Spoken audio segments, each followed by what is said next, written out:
แม่ครับผมไปทำงานก่อนนะครับตั้งใจทำงานนะลูก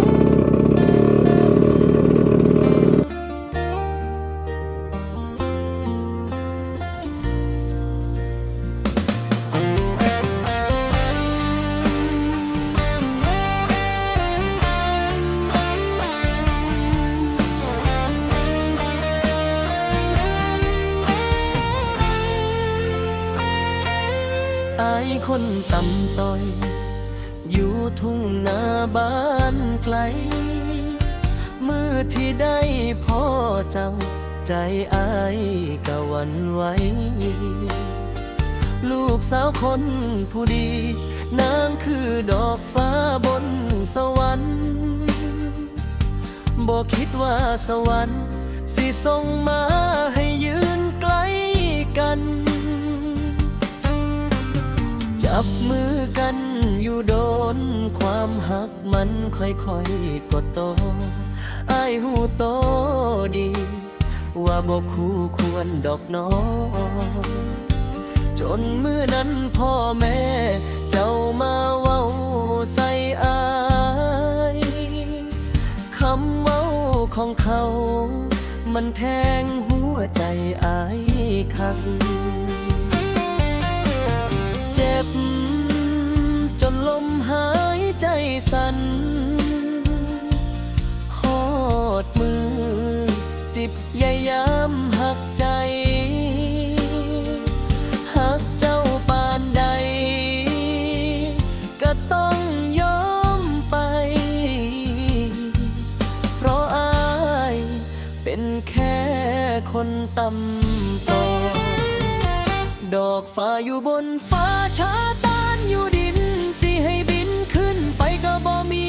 ปีกบินถึงอายหักหลายก็หูว่าเจ้าเจ็บคือกันแต่หักเฮาสิไปต่อก็บ่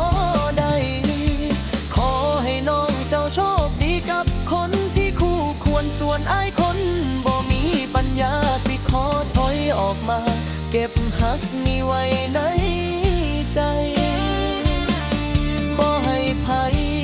ฮู้ว่าเจ็บปานใดเพราะอายหักเจ้าแต่ต้องยอมปล่อยเจ้าไป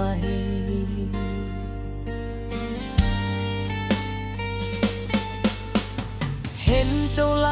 น้ำตาอายแทบสิขาดใจแต่นั่นคือทางที่ควรเพื่ออนาคตของเจ้าอายสิบ่โทษโชคชะตาที่พาเฮามาพ้อกันง่ายฮอดมือมัน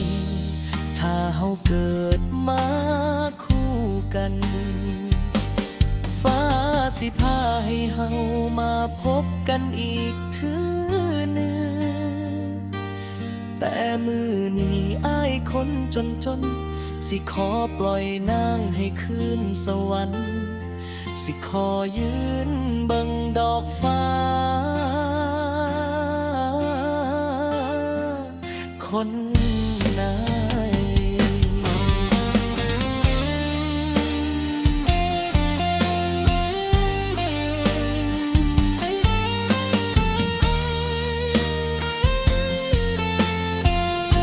ดอกฟ้าอยู่บนฟ้าชาตานอยู่ดินสิให้บินขึ้นไปก็บ่มี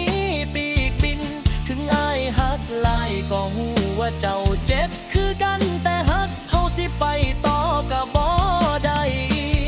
ขอให้น้องเจ้าโชคดีกับคนที่คู่ควรส่วนอายคนบ่มีปัญญาสิขอถอยออกมาเก็บหักนี้ไว้ในใจบ่ให้ไผฮู้ว่าเจ็บปานใดเพราะอายหักเจ้าแต่ต้องยอมปล่อยเจ้าไป